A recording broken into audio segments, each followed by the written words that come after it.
စိတ်လက်ချတဲ့ချိန်မှာမြန်မာပြည်ပြန်အလုံးလုံးပြီးမှလမ်းစိတ်လုံးပြီးမှပြန်မလားတော့စိတ်လက်ချတဲ့ချိန်မှာနော်အရာခက်ခဲတဲ့ချိန်မှာဘယ်သူမှမအားမဘူးဘီယာကအားမဘူးအမျိုးကြီးအားမဘူးဘုရားကျောင်းမှာသွားပြီးမှစိတ်လုံးကြောင်းနဲ့ငါ့ကိုချစ်လို့ကိုတော့ဘုရားရှိတယ်ကျွန်တော်လည်းအခုဘုရားရှိတယ်ကျွန်တော်ကနှလုံးသားနဲ့ဘုရားရှာပြီးမှကျွန်တော်ရဲ့ဖိမှလူတဲ့ဟာတွေဘုရားကတာဝန်ယူမယ်လို့ယုံကြည်ခြင်းနဲ့ကျွန်တော်ဘုရားကိုချီးမြှောက်ပြီးမှဘုရားကဟေးကျမ်းုပ်ကြည့်သူ့ချီးပြီးမှကျမ်းုပ်ကြည့်ကဟုတ်ကဲ့ပြောအကုန်လုံးပါလဲဟုတ်ကဲ့ပဲ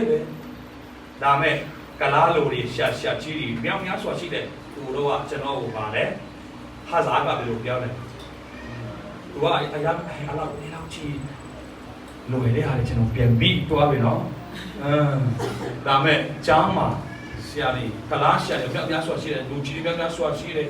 ဒါပေမဲ့သူတို့ကျွန်တော်ပြန်ပါလာမနာလို့ဖြစ်နေတာအဲ့ဒါကြောင့်လူ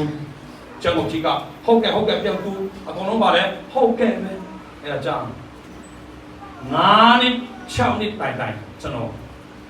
จำတဲ့ရင်းနဲ့ start လုပ်ရင်းနဲ့ worship ဆောင်ရင်းနဲ့တခြင်းတစ်တွေတန်ပြီးရင်းနဲ့လာစာယူပြီးမှ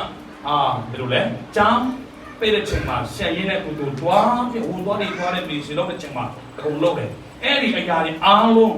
ကျွန်တော်ကခက်ခဲတဲ့ချိန်မှာစိတ်လက်ကျတဲ့ချိန်မှာနော်မြန်မာပြည်ပြန်ထွက်ချင်တယ်ဆိုရင်အဲ့လိုကောင်းချင်လို့ရမှာမဟုတ်ဘူးဒီနေ့ကျွန်တော်ခေါင်းပေးချင်တယ်ကျွန်တော် ministry မှာမိသားစုမှာအလောကိုင်မှာကျွန်တော်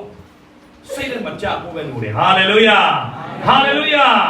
ဟာလေလုယာအစင်ပြီးတဲ့ချိန်အစင်မပြီးတဲ့ချိန်ကောင်းကြည့်ရတဲ့ချိန်ကောင်းကြည့်မရတဲ့ချိန်မရသေးတဲ့ချိန်ဟာလေလုယာအချိန်တိုင်းနိုင်တိုင်းမှာဘုရားကိုချီးမြှောက်ရမယ်ဟာလေလုယာဘာလို့ဆိုတော့နောက်ဆုံးမှာ